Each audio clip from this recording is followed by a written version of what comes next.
Okay, hello everyone. Thank you for attending. Our third paper session will be with Gurmeher Kaur. She's from Chapel Hill High School, and she will be presenting computer experience of attendees. Using foundational CS1 curricula for middle school and early high school computer programming education. Please welcome Gurmeher.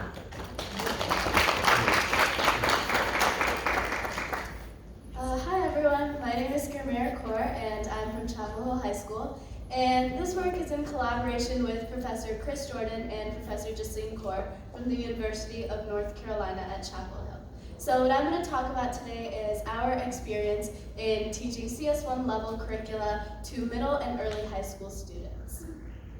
So computing is important for most fields, not just science and technology, but also humanities and arts. And pretty much regardless of the career path that someone chooses, a basic knowledge of computing will help them. So recognizing this, teaching computing concepts in the K-12 setting has gained a lot of prominence over the past several years, and many notable projects have been implemented recently. So in our work, the focus is specifically on the age group of middle school to early high school students. So several research studies have focused on middle school programming education, mostly through summer camps, after-school clubs, or course modules, and it's generally found that block-based interfaces does engage this group very well. However, the concepts taught are notably and understandably simpler than concepts covered at the college level. So on the left here is an example from a prominent study done with middle school students, and basically that example is dealing with simple pattern generation. And on the right is a code taken from a CS1 course, and it's basically a multi-level nested conditional code. So there is a significant gap in the depth and application of concepts. So I actually myself learned CS1 curricula as a 7th and 8th grader along with my best friend, and we were able to master all of the content. However, we were taught in a very small student-teacher ratio setting, a 2-to-1. We were academically gifted, and we were taught over the time span of a full year. So in this work, we wondered, can CS1 curricula truly be made accessible to middle and early high school students? If yes, it could basically allow foundational programming concepts to be moved to the K-12 setting with two very important implications. So first of all, it would provide a more rigorous computing background to all students, benefiting them in whatever career path that they choose later. And second, it would enable those that are going to be a CS major to focus on more advanced and emerging computing topics earlier in their college career. So what we did is we used UNC's Comp 110, which is a CS1 course, and it's taught by Professor Jordan, who is also a co-author on this paper for about a decade. This course is pretty popular at UNC. It's won a lot of awards, and we basically adapted the CS1 curricula into a 16-lecture course for middle and early high school students and collected data to help understand this research question. So this involved designing slides and examples for each of the 16 one-hour lectures, weekly homeworks, quizzes, grading rubrics, assignments, and a final assessment from which we assess student overall performance and understanding. So our overall approach to designing this course required 3 major adaptations compared to a CS1 course taught at the college level like Comp 110, which I'm going to talk about next. So we were focused on designing a 16-lecture course that could be fit into one summer, whereas our model CS1 course is usually taught in more than 25 lectures. So we did have to reduce the number of topics that were covered. We decided to cover all foundational CS1 topics, including variables, Boolean expressions, changed Boolean expressions, conditionals, nested conditionals, loops, nested loops, list operations such as reverse, search, find best, fit all, process all, and evaluating functions, nested function calls, and writing functions. So these topics were naturally the ones to be covered because they do account for like the first part of a CS1 course, and I'd say they cover about 2/3 of the content. Additionally, these cover most of the design patterns that prior research studies have identified as important for a course to be classified as CS1, and those are shown in the table to the right. Most importantly, everything was covered at as much depth as it would be in a college level CS1 course. So the second adaptation was needed because the depth at which these topics would be taught would be much deeper than middle school curricula. So this is an example code where students are expected to understand in CS1. In the line indicated, there's a function called within another function, and that's all done within another function definition. So most CS1 instructors would agree that understanding such a code is challenging. So memory diagrams, which actually track the state of variables in memory while tracing code, have been shown to be a significantly effective pedagogical tool for understanding constructs such as multiple variables, loops, as well as object-oriented concepts. In fact, the CS1 course Comp 110, after which we're modeled, also relies on these, and in fact they found that students who did use these are 50% less likely to make errors than students who don't. So over here on the right, you can see an example of one where students were asked to wear a CPU hat and kind of draw a memory diagram out for evaluating the code example shown to the left. So in our adaptation of the CS1 course, we took the adoption to the next level. So right from the beginning, when introducing variables, we inherently tied the concept of a variable to the memory location in which its value is stored. All code examples covered in class and assignments used memory diagrams to evaluate it, to track each variable as well as the environment in the case of function calls. So for instance, this implied that strings and lists were like pointers to two-column tables in memory. And everything had its own frame of reference where stuff was stored. So this basically helps students inherently understand everything. Rather than just focusing on syntax, they were able to see just how a CPU would interpret and execute a program. So prior studies have found that block-based interfaces that involve media and graphics have been shown to be much more interesting for K-8 students. We did choose to use text-based programming in our adaptation as it's perceived to be more suitable for longer and more complex skill development, as well as for building a better understanding or summary for what a piece of code is doing. But to make up for how engaging the course was, we did design more fun programming assignments where students used loops and conditionals to create interesting graphics such as those. There were also frequent and engaging reviews built in throughout the course through competitive websites such as Kahoot. That's very Jeopardy based, and students did enjoy that quite a lot. So we have offered our course 3 times over the duration of 15 months to a total of 9 sections of middle and early high school students. This course was advertised on regional parent social media groups and charged a fee. A total of 53 students enrolled across the 3 offerings. Of these, 25 were females and 28 were males. We had 3 6th graders, 12 7th graders, 16 8th graders, 9 9th graders, 8 10th graders, and 5 that were beyond. And also we had 45 students that were placed in accelerated mathematics, which is at least 1 grade level above. However, I do want to point out that 41% of middle and high school students in our region do pursue accelerated mathematics, so these students aren't exactly outliers. The sections were sized for a student-teacher ratio of about 6 to 1, and each lecture basically started with a review of the previous lecture that was often Kahoot-based, and that was followed by an introduction of new concepts, hands-on examples, and practice exercises. Both the worksheet and programming homeworks were made to reinforce the topics that were covered in that lecture. So at the end of all 3 offerings, we administered a final assessment to basically gather data on overall student understanding and performance. So 32 students completed the final assessment and additionally the post-survey. And in this graph over here, the y-axis is listing all of the design patterns that are indicators for a CS1 course that we tested for in the final assessment. And the x-axis is basically plotting the median score among all students for those design patterns. And the median score of students in all design patterns was 80% or above, which is really encouraging given that this was a CS1 level assessment that was administered to middle and early high school students. For some design patterns, variability was high, and so next I'm going to talk about our beliefs on the correspondence between several factors and student performance on the final assessment. So yeah, there's several factors most suggested by published literature that are likely to influence student performance. In this study, we studied gender, school grade level, highest level of mathematics completed, math acceleration level, and student attendance. So most of these did have little correspondence to student performance, but there's just two that I would like to highlight today.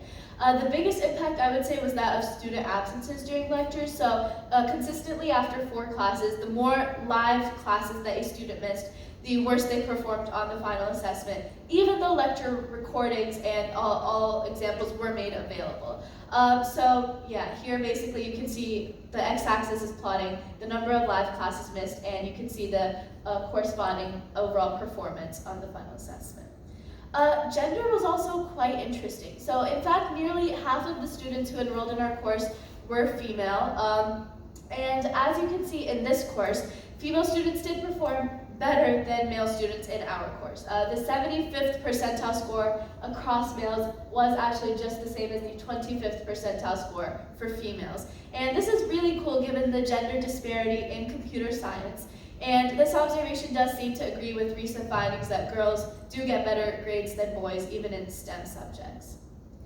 So we also administered a pre and post course attitude and experience survey to assess how student performance, student experiences and perceptions of programming changed after taking the course compared to before. So below is a list of some selected statements that we asked. One that I want to talk about is students' self-ratings of their knowledge of coding before and after taking the course. So they rated this on a scale of 1 to 10, and these blue bars are showing what they said for it to be before. And there you can see what they rated it as after. So for most students, this was noticeably higher for 2/3 of the students, and as should be expected. Students were also asked to rate multiple statements on a scale of 1 to 5, 1 being strongly disagree and 5 being strongly agreeing. For example, one was coding programming is hard. So these results were of 3 types. For 12 of the students, the perception of difficulty remained the same.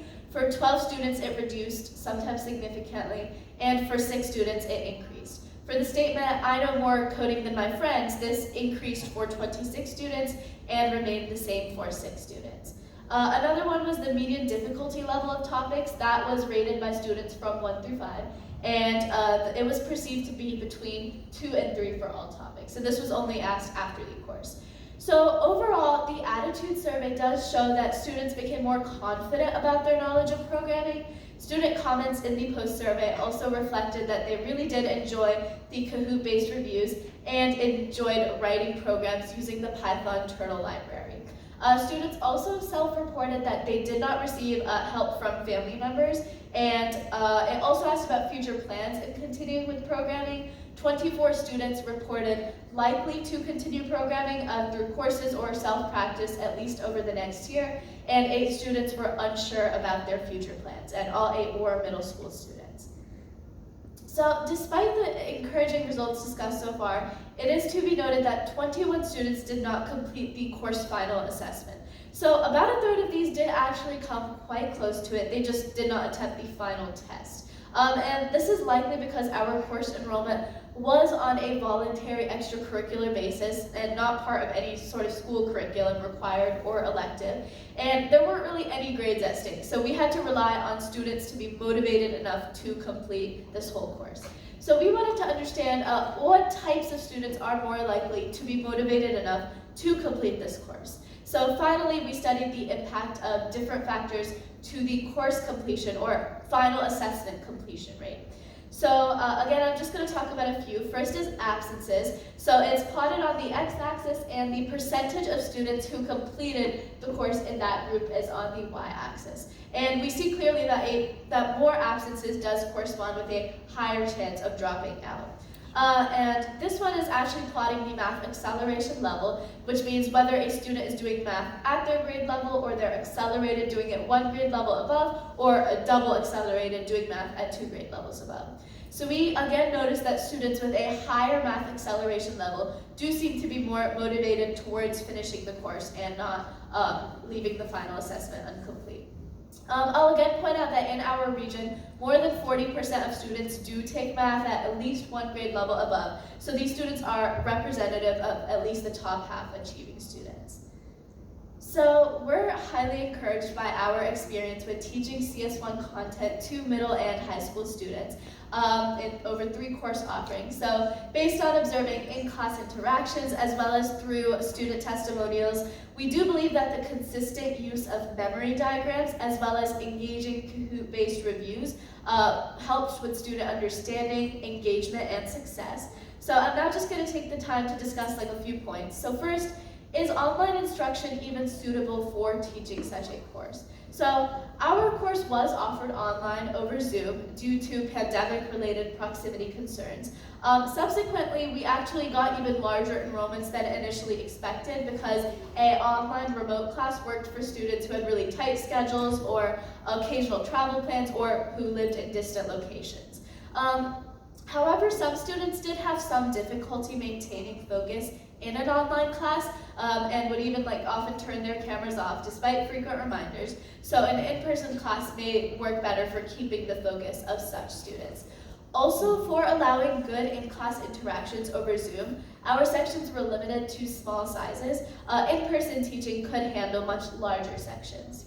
Next is 16 lectures and appropriate curriculum time frame for CS1. So restricting to 16 lectures did allow us to cover it all over one summer or in a fall semester with 1 class per week.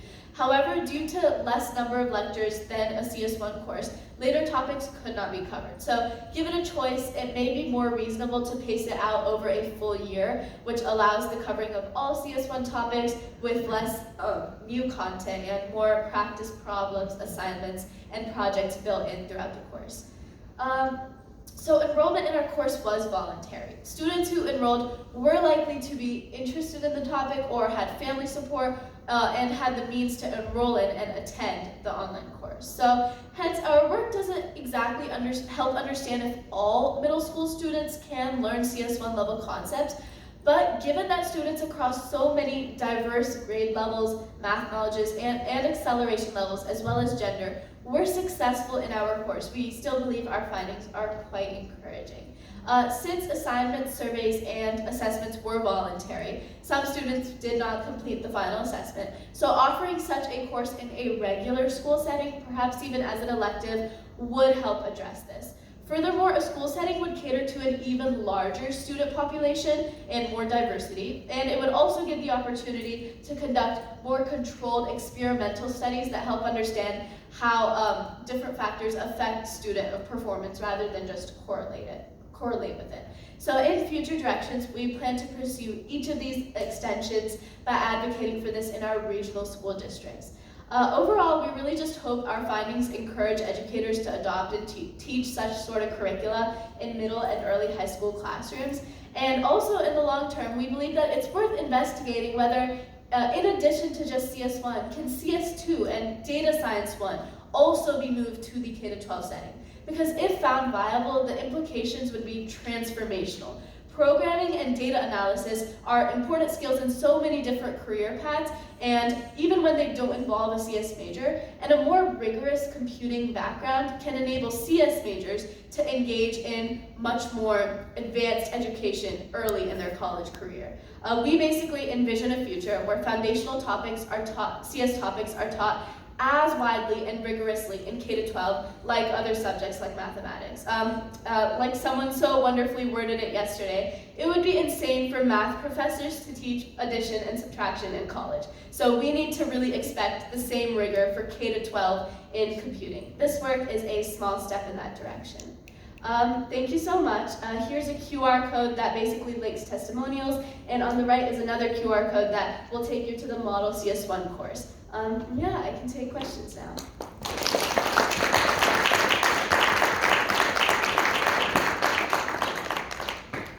If you have questions, please state your name and use the microphone.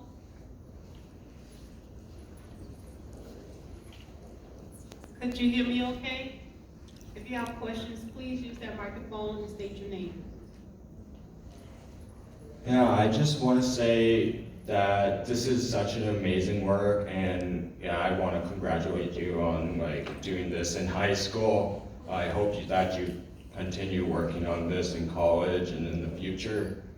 My question is basically what were the diverse backgrounds relating to like ethnicity or race? Have you investigated like maybe looking into in lower income populations or other minority groups?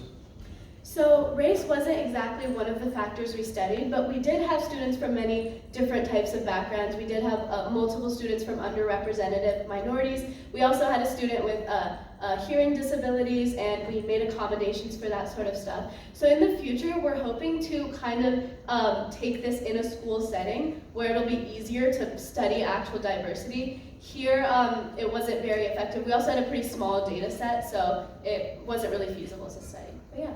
Thank you.